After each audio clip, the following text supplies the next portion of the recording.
கர்த்தருடைய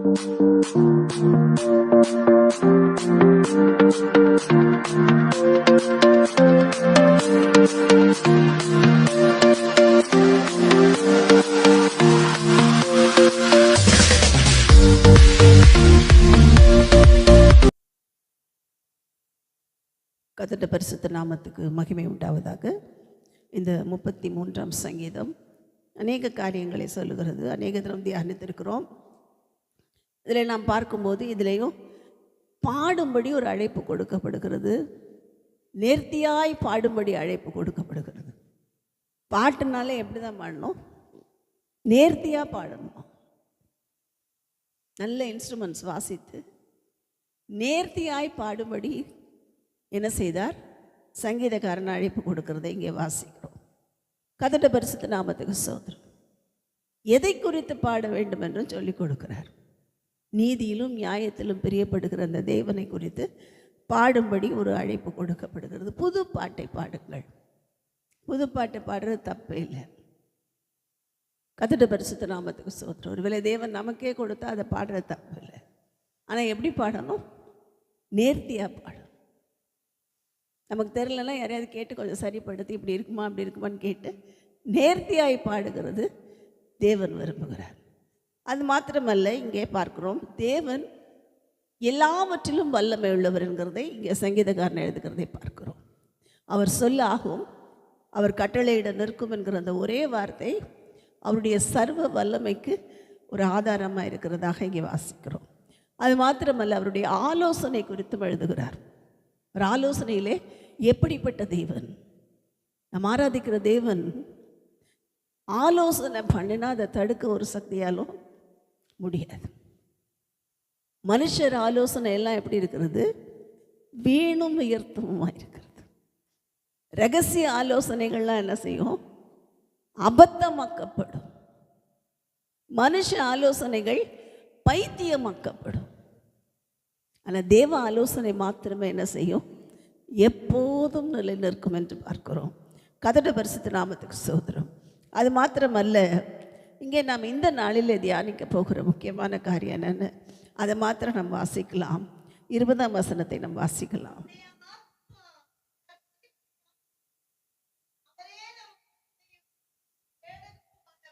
ஆமென். நம்முடைய ஆத்மா கர்த்தருக்கு காத்திருக்கிறது. அவரே எப்படி இருக்கிறார்? நமக்கு துணையாக இருக்கிறார், கேடகமாக இருக்கிறார். துணைனா என்ன, கேடகம்னா என்ன? துணைனா என் கூட எப்பயும் ஒருத்தர் இருப்பாங்க, எனக்கு துணைக்கு வச்சுருக்காங்க. வாழ்க்கை துணையாக இருக்கலாம். ஒருவேளை சிலர் என்ன பண்ணுவாங்க, யாராவது ஒருத்தர் ஹெல்ப்புக்கு வச்சுருப்பாங்க, அப்படி இருக்கலாம். எப்படி ஒருத்தர் துணைக்கு வச்சுருப்பாங்க. நம் தேவன் யார்? நமக்கு அப்பப்போ நமக்கு துணை நின்று நமக்கு உதவி செய்கிற தேவன்.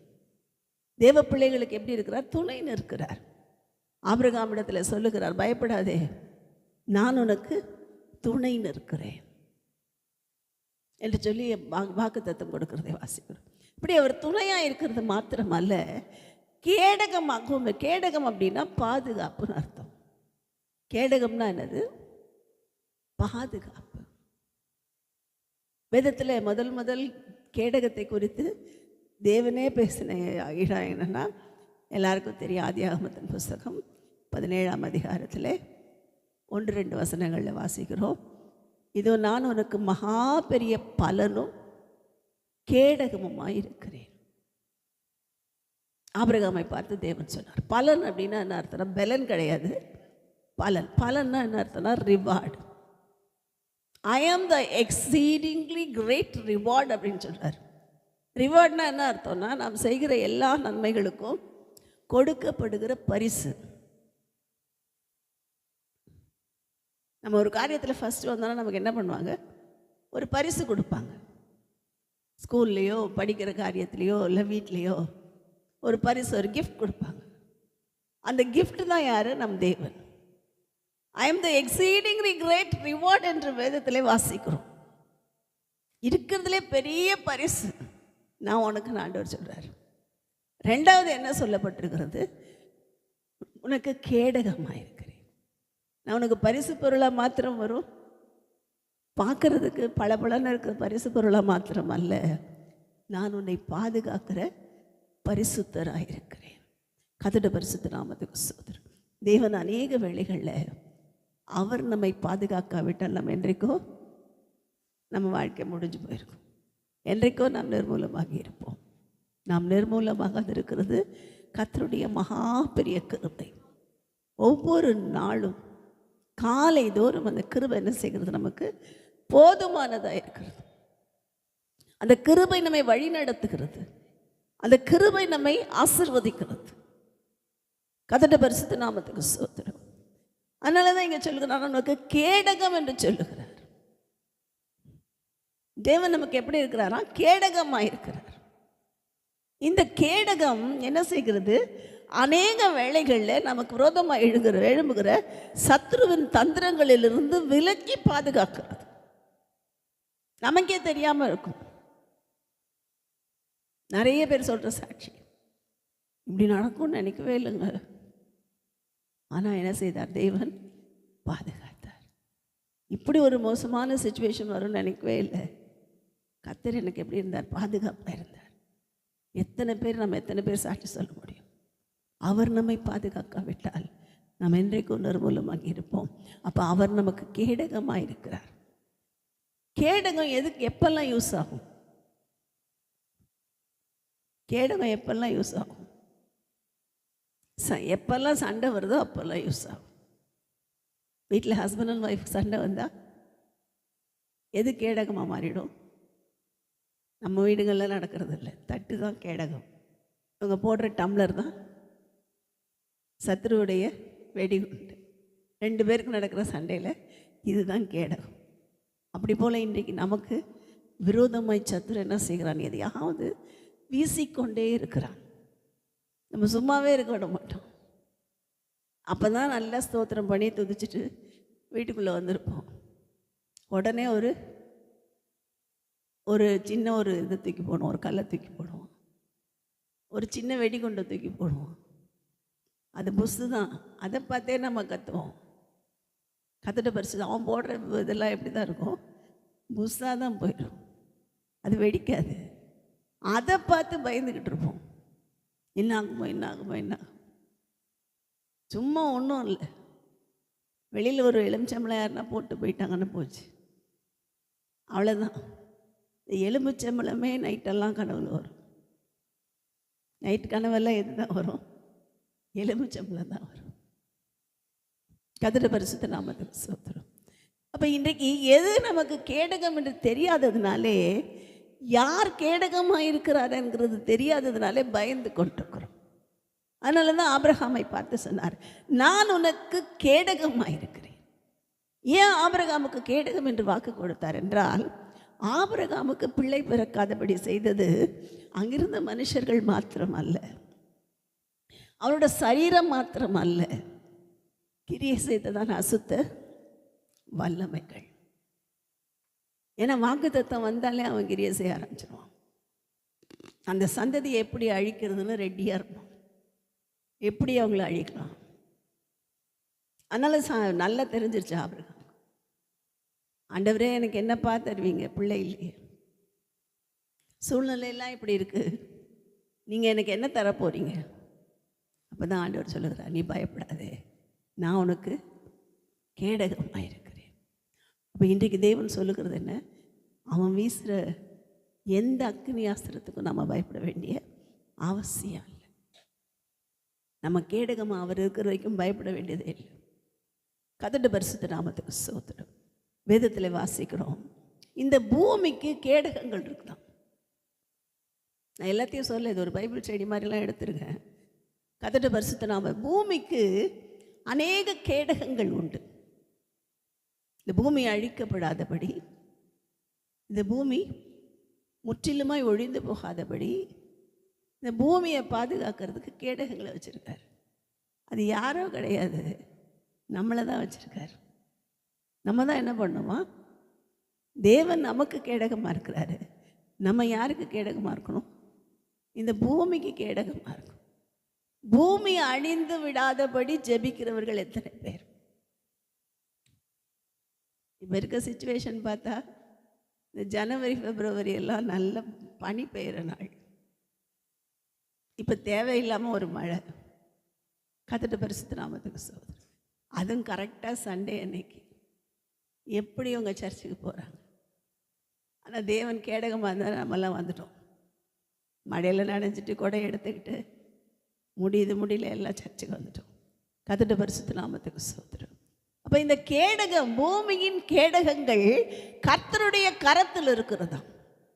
நம்மளை தான் கரத்தில் வச்சிருக்காரு. எதுக்காக வச்சிருக்கிறாரு? திறப்பில் நிற்கவும் சுவரை அடைக்கவும் நான் ஒருவனை தேடினேன், ஆனால் ஒருவனையும் காணேன் அப்படிங்கிறார். ஒருத்தர் கூட கிடைக்கலையா ஆண்டவருக்கு ஜெபம் பண்ணுறதுக்கு? ஜெபம் பண்ண ஆள் இருக்காங்க. டெலிஃபோன் ஜெபம் பண்ணுறதுக்கு 24 hours 24/7. இப்போ அதான் புது மாடல். 24/7 7 நாளும் 24 மணி நேரம் ஜெபம் பண்ண டெலிஃபோனில் ஆட்கள் இருக்கிறார்கள். உங்களுக்கு மந்திரக்கட்டா? நாங்கள் என்ன செய்வோம்? எங்கள் வீட்டுக்கு வாங்க, எங்கள் சபைக்கு வாங்க, உங்களுக்காக 7 நாள் ஜெபிப்போம், 7 நாளும் ஜெபிப்போம். அதுக்கு ஆள் இருக்கிறாங்க. கர்த்தருடைய பரிசுத்த நாமத்துக்கு ஸ்தோத்திரம்.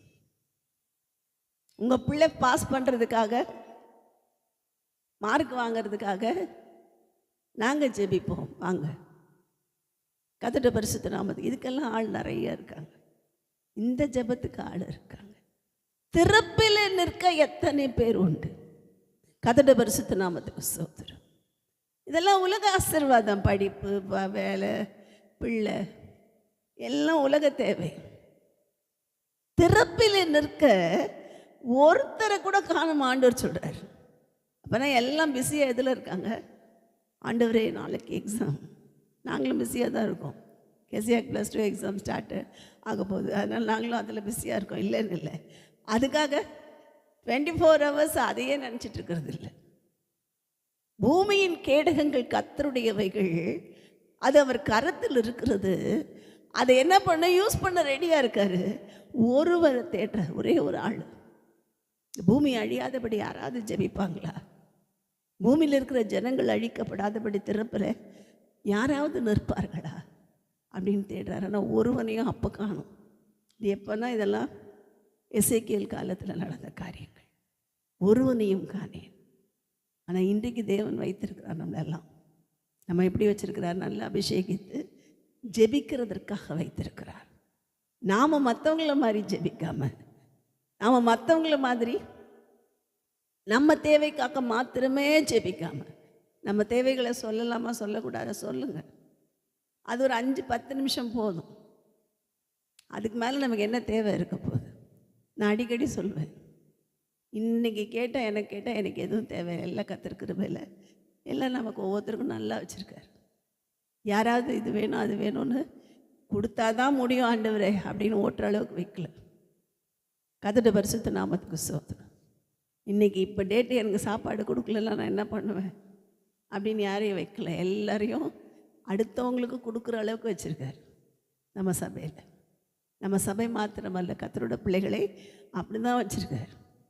அவங்களையும் ஆசீர்வதிக்கிறாரு, அடுத்தவங்களுக்கு கொடுக்கும்படியும் வைத்திருக்கிறார். ஆனால் ஒரே ஒரு காரியம்தான் இன்றைக்கு நம்ம சபையில் கர்த்தர் கேட்குறது. இந்த வருஷத்தில் நான் ஒருவனை தேடினேன், ஒருவனையும் காணேன். இந்த ஜெபத்துக்கு நம்ம ஒப்பு கொடுப்போம். ஆண்டவரே, அந்த ஒருவனாய் ஒருத்தியாய் நான் இருக்க எனக்கு உதவி செய்யும். திறப்பில் நிற்க எனக்கு உதவி செய்யும். சுவரை அடைக்க எனக்கு உதவி செய்யும். பார்க்குறோம், ஜப்பானில் சுனாமி, திடீர்னு ஒரு பெரிய போராட்டம். ஒவ்வொரு இடத்துல திடீர்னு போராட்டம், நிலநடுக்கம், திடீர்னு அதிகமான மழை. தமிழ்நாடு ஆடிக்கிட்டு இருக்கு, என்ன ஆக போகுதுன்ற அளவுக்கு. இதுக்காக எல்லாம் நாம் ஜெபிக்கும்போது மனமிறங்கும் தேவன், பூமியின் கேடகங்களாய் நம்மை வைத்திருக்கிற கர்த்தர், நம்முடைய ஜெபங்கள் இந்த பூமி அப்படியே கேடகமாக பாதுகாக்குமா. கர்த்தருடைய பரிசுத்த நாமத்துக்கு ஸ்தோத்திரம். அங்கே ஒருத்தர் ஜெபம் பண்ணிட்டு இருக்காங்க பார், அதில் தான் இது நிற்கிது அப்படின்னு சொல்கிற அளவுக்கு நம்முடைய ஜெபங்கள் பாதுகாப்பை கொடுக்கும். நம்முடைய ஜெபங்கள் அழிவை தடுத்து நிறுத்தும். நம்முடைய ஜெபங்கள் அழிவை குறைக்கும். கர்த்தருடைய பரிசுத்த நாமத்துக்கு ஸ்தோத்திரம். அப்போ இன்றைக்கு நாம் என்ன செய்ய வேண்டும்? அதுக்காக ஒப்பு கொடுக்கணும். அப்போ நான் ஆண்டவரே அந்த கேடகமாய் நான் இருக்க எனக்கு உதவி செய்யும். இந்த கேடகத்துக்குள் என்னை மறைத்து கொண்டு நான் கேடகமாக இருக்க எனக்கு உதவி செய்யும். நீர் எப்படி எங்களை பாதுகாக்கிறீரோ நாங்களும் எங்களுடையவர்களை எங்களுக்குரியவர்களை பாதுகாத்து கொள்ள கிருபை தாரும் என்று ஒப்பு கொடுப்போம். கர்த்தர் கொடுத்த இந்த வாக்குத்தத்தத்தின்படியே கர்த்தர் தாமே என்ன செய்வாராக? நம்மை பூமியின் கேடகங்களாய் அழிவை தடுக்கிறவர்களாய் வைப்பாராக. நீங்கள் பூமிக்கு கேடகமாக இருக்கிறீர்கள்னு சொன்னால் நம்மளை கேடகமாக தான் வைப்பார். உப்பாக இருக்கிறீங்கன்னா உப்பு தான், ஒரு டேஸ்ட். அந்த உப்பு வந்தால் தான் டேஸ்ட்டே வரும். அப்படி போல் நாம் இந்த நாளில் நம்மை அர்ப்பணிப்போம். கர்த்தர் நம்மை பயன்படுத்தி நம்மை ஆசீர்வதிப்பாராக. ஆமென்.